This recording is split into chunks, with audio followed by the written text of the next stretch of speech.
Akka mul'atan kabajamoo fi jaallatamoo daawwattootaaf dhaggeeffattoota qeeroo ganama raadiyoodhaaf TV biyya keessaa biyya alaa kan jiraattan idil addunyaatti kan argamtan ilmaan Oromoo daawwattoota keenya kabajamoo fi jaallatamoo qeeroo ganama raadiyoodhaaf TV kun kan dhaggeeffachaa jirtan miidiyaa uummataa qeeroo ganama raadiyoodhaaf TV oduu kan isin biraan gaa ture arraas oduu isiniif qabannee dhiyaanneeti jirra oduu arraa waliinis kan isin faana turu an obsaa Ridwaani bal'ina oduu osoon ittiin isinin dabarsine durammoo hangafootaan isin dhaggeessisam fincilli diddaa xumura gabrummaa hiriira mormii mootummaa kana dadhabsiisuuf waamame guutuu Oromiyaatti qeeroof qarreen qindaawee ture guyyoota lamaan dabran kana keessatti qeeroof qarreen hiriira mormii dhageessifachaati jiran injifannoon galmaawaa jiraatus lubbuu namoota hedduu dhabaa akka jirrutu beekamee jira guyyaa kaleessaa qofa akka argetti namoota 120 ol lubbuun kan dhaban yeroo ta'an guutuu Oromiyaatti namoota 300 ol kan lubbuun dhabee argameeti jira Amnesty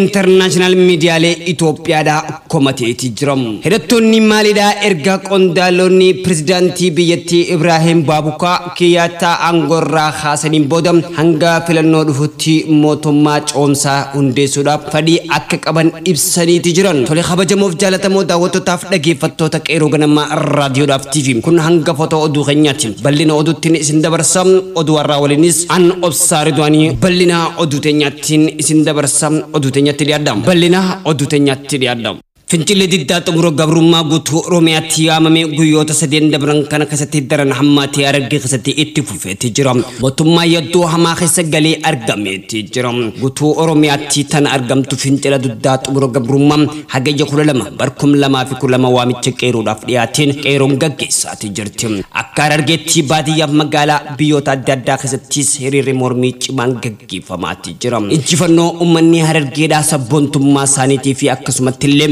jibbanna mootummaa kananiif qaban dhibbaan dhibbatti argisiisaati jiran guyyoota lamaan dabre kana qofa keessattuu Harargeetti namoota 120 dhabuu dandeenyeeti jira akka Harargeetti biyyoota fincila diddaa xumura gabrummaa gaggeessan baadiyyaaf magaalaa akka aanota gurguddaatti kan akka fakkeenyaatti fudhannu taanee argamteeti jirti magaalaan Dadar hiriira mormiitiin gaggeeffamtee guutamteeti jirti reebichaaf lubbuu namaatti dhabuun hammaatee itti fufeeti jira magaalaa Qobboo Awwaday Qarsa Langa akkasumas Haramayaa fi Awwaday ammoo adda durummaadhaan guyyaa deeggaddaatii fi khaleessaa daran itti cimtee fufteeti jirti fincila diddaa xumura gabrummaa firraa qolachuudhaaf uummanni Harargeedhaa iftuuwwan deebinu jechuudhaan mootummaa irrattis humna fudhachuudhaan humna raayyaa ittisa biyyaa irrattis injifannoo kan galmeessantee argameeti jira magaalota hedduu keessatti hiriirri mormii baha Oromiyaatti kan akka fakkeenyaatti Galamsoof Machaaraa Ciroos akkasuma itti fufeeti jira Harargee keessatti baha lixa osoo hin jeen uummanni Oromoo tokkummaa isaaniitiin sagalee ta'uudhaan uummata ofii kan hidhamee mana hidhaatti dararaa jiranii fi sagalee artistii keenya artistii Hacaaluu Hundeessaa erga du'een asitti uummanni rafeen beeku akkuma jaame sagalee isaatiif dhaadannoo isaaniitis dhageessisuuf itti bahaniiti jiran garuu dhaadannoon isaanii mootummaa kana jibbansaa fi mootummaa kana arrabsoo irratti kan gaggeessitee argameeti jira hidhamtoota siyaasaa ammoo akka gadhiifamanis dhaadannooleen garaagaraatis dhaga'amaati jirti aangoo mootummaan ummataan bula malee mootummaan ummata bulchuudhaaf humnaan hin danda'u kan jos dhaadannoo isaaniitti argameeti jira magaalaa guddittii baha Oromiyaatti ona afran qalloo taatee tan beekamtus daran fincila diddaa xumura gabrummaatiif akkuma aartiif qabsoo keessattis adda durummaan baramaa dubbatamaa turteetti magaalaan Dirree Dhawaattis guyyoota 3 dabran kana mootummaa hokkeetti dhaabbachaati jirti sabboontoonni magaalaa Dirree Dhawaa keessatti argaman guutuu Harargeetti Oromiyaa dabaluudhaan nuti Oromoodhaa Oromummaa teenya namni nurraan kannu namni nurraan fudhatu jechuudhaan dhaadannoo isaanii dhageessisaati turan guutuu Oromiyaatti kan gaggeeffames daran magaalaa Dirree Dhawaattis lubbuu namoota hedduuttis dhabuun danda'ameeti jira guyyoota hanga dabran kana keessatti midhaan hamaan dargaggeeyyii garagaraarraas akka gahaa jirutu dhaga'amee jira akka fakkeenyaatti kan kaleessa rasaasaan osoo hin ajjeesin jiru poolisiin itti dha'uudhaan kan ajjeese dargaggeessa Nuuraddin lubbuun isaa darbe guyyaa arraantanaattis dargaggeessa Nuuraddin sirna awwaalchisaa raawwatame magaalaa Dirree Dhawaatti guyyaan kaleessaaf guyyaan arraa Oromiyaa fi Oromoo dhiiga raasaa dhiiga boochisaati jirti. Garuu ummanni Oromoo ajjechaaf hidhaan iftuuwwan hundeebisu hamilee nun cabsu gabrummaa jalattis nun golammachiisu jechuudhaan dhaadannoon isaanii daran itti fuftee mootummaan yaaddoo hamaa keessa galee argameeti jira.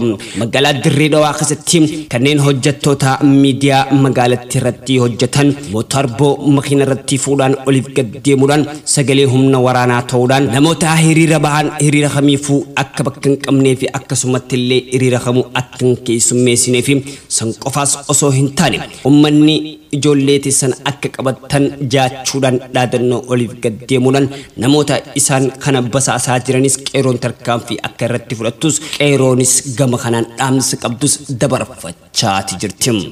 Fincila diddaa xumura gabrummaa qeeroodhaan hiriirri mormii kan waamame hayyaa kaleessaa kan jalqabe agayya 12/2012 argameeti jira. Guutuu Oromiyaa keessatti fincila diddaa xumura gabrummaa wayita gaggeeffamaa jiru. Hiriirri kunis mootummaa tokko shororkeessuuf yookaan uummata ofii shororkeessuu osoo hin taane uummanni mirga ofii akka ibsatuu fi miidhama isaanii akka ibsatan sagalee waliif ta'u akka tees ragaan ni hima. Gabroonfataa tokko firraa kaasuudhaaf gabrummaa jalatti usuu osoo hin taane sossoonii gabroonfataa firraa kaasuun gabrummaa jalaaboon gara bilisummaatti ifyaamuutii argameeti jira. Biyyoonni Afrikaa tana keessatti mootummoonni sirna wal fakkaataa gaggeessaati jira. Yeroo ammaan tana Itoophiyaa keessatti dhaabbotan siyaasaa kanneen hogganii fi kanneen siyaasa irratti hayyu duree ta'anii qeeruuf qarrees gaggeessaa jiran hedduun mana hidhaatti argamaati jira. Wayittiin amma wayittii filannoo mootummaan tokko ittiin gaggeeffame mootummaa uummanni jaalatu sirna fadhii ummataa guutuu danda'u wayita filatee argamu sababa koronaa vaayirasiitii fi sababoota adda addaatiin filannoo ifdura tarkaanfachiisaati jira. Hidhamtoota siyaasaatis hedduu gara mana hidhaatti guuraati jira. Kana qofa osoo hin taane artistii Haacaaluu Hundeessaa namoota quuqama sabboontummaa qaban kan ijoo qaroo yookaan qeeroodhaatii argamee jiru du'aan addunyaarraa harka diinaatiin godansisaniiti jiran. Uummanni Oromoo ergasanii rafaniin beekan hanga guyyaa har'aaf kaleetti fincilli diddaa xumura gabrummaa bifa garagaraatiin gaggeeffamaati jira. Torbaanota hedduu dura wayita lagannaa gabaa gaggeessuu mootummaan garmalee yaada seenaati ture. Haa ta'u ammoo yaadaa fi dararaan hedduun itti fufaa dhuftus hidhan akkasumatti itti fufaatee dhufte.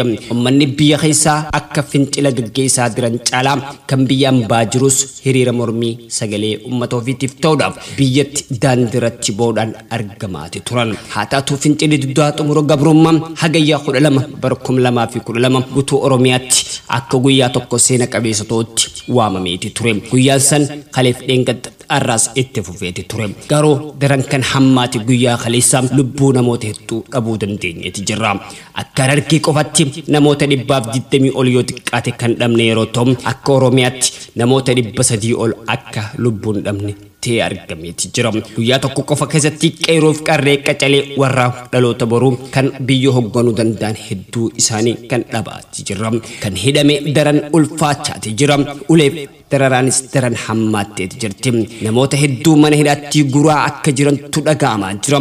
Mootummaan sirna nafxanyaa dagaagsuun uummata dirqiin dararaa kan jiru ta'e argameeti jira. Guyyaa kaleessaa Harargeetti hiriirri mormii biyyoota adda addaa magaalota adda addaattis gaggeeffamaa oliiti jira. Akka aanaattis akka araddaattis akka gandaattis gaggeeffamaati jira. Uummanni kana hunda kan godhaa jiruuf sagalee uummata ofiitiif ta'uu fi akkasumatti illee uummata ofiitiif walabummaaf bilisummaa ofii hawwu ta'e argameeti jira. Mootummaan ammoo kokkeetti galee yaadni ammoo ciisee rafuu dadhabeeti jira. Amnesty International ifama gaafate miidiyaaleen Itoophiyaatis ni komate.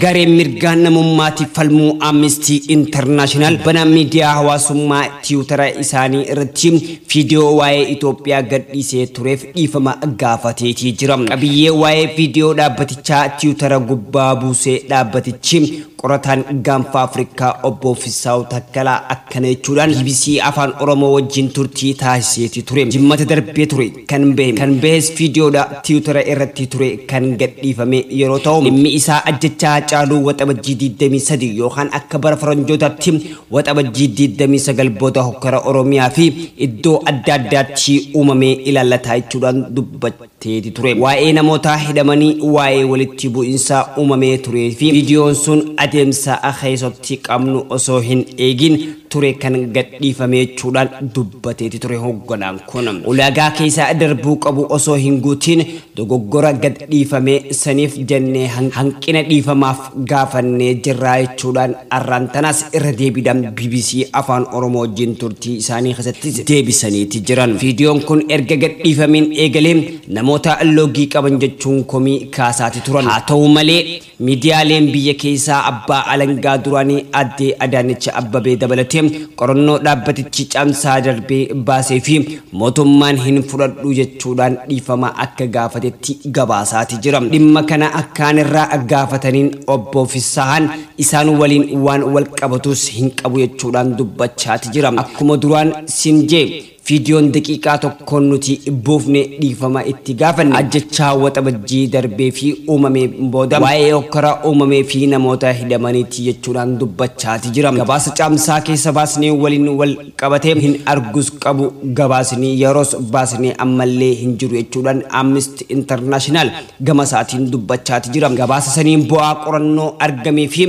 yaada furmaataa keenya ammallee maarsareetii keenya irraas ni jira jechuudhaan dubbachaati jira. Miidiyaaleen biyya keessaa haala kanaan gabaasuun isaanii sirrii miti.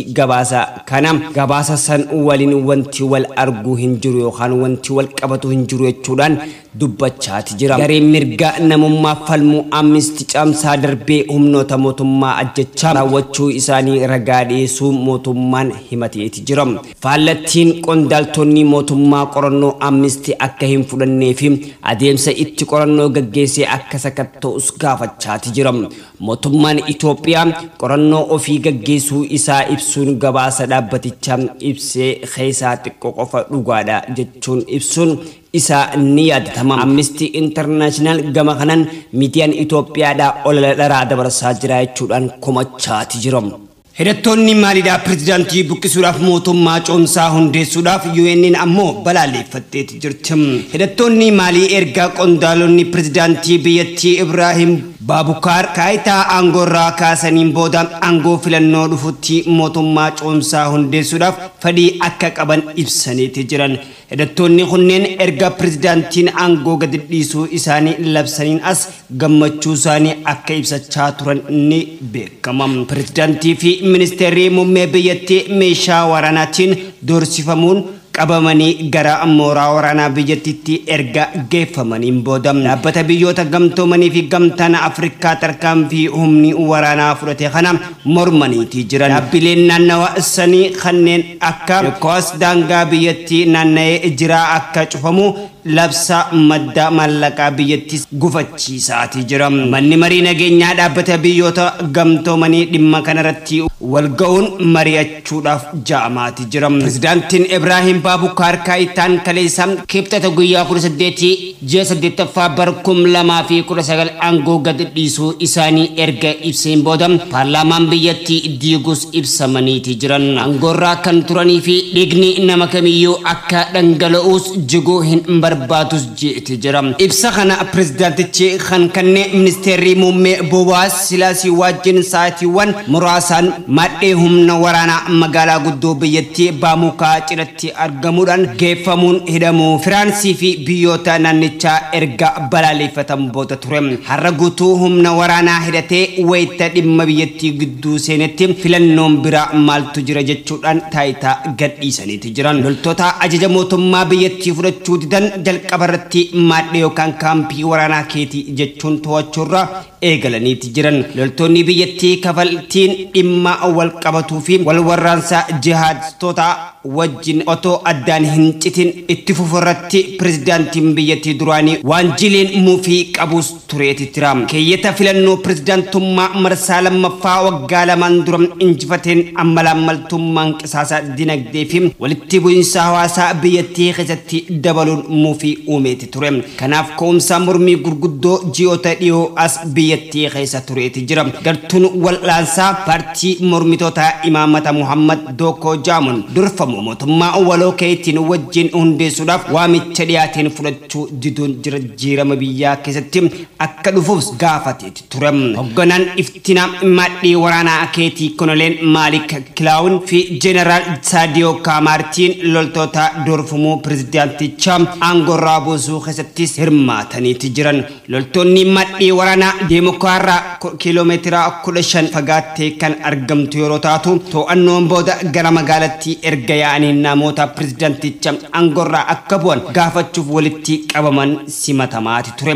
Kibxata kaleessaa loltoonni kun mana jireenyaa pirezidaantichaa haleeluudhaan booda pirezidaantichaa fi ministeera muummee qabanii hidhaniiti turan. Kana malees qondaaltonni biyyattii biroo hidhamanillee ni jiran. Loltoonni hangam gocha kana keessatti akka hirmaatan ammaaf wanti beekameen jiru jechuudhaan miidiyaaleen addunyaa wal jala dabarsaati jira. Miseensonni gartuu michummaa biyyoota 15 maalitti daangaa akka ceetuuf walii galan beeksiseeti jira. Kana malees maallaqni biyya keessaa akka hin baafamne ugguruun biyyattiin gartuu michummaa dinagdee kana keessatti murtoo akka hin kennamnes daangeesseeti jira. ECOWAS mootummaa biyyattii fi mormitoota walitti araarsuudhaaf qooda jaarsummaa dhiyeenyatti qabaachuus tureeti jira.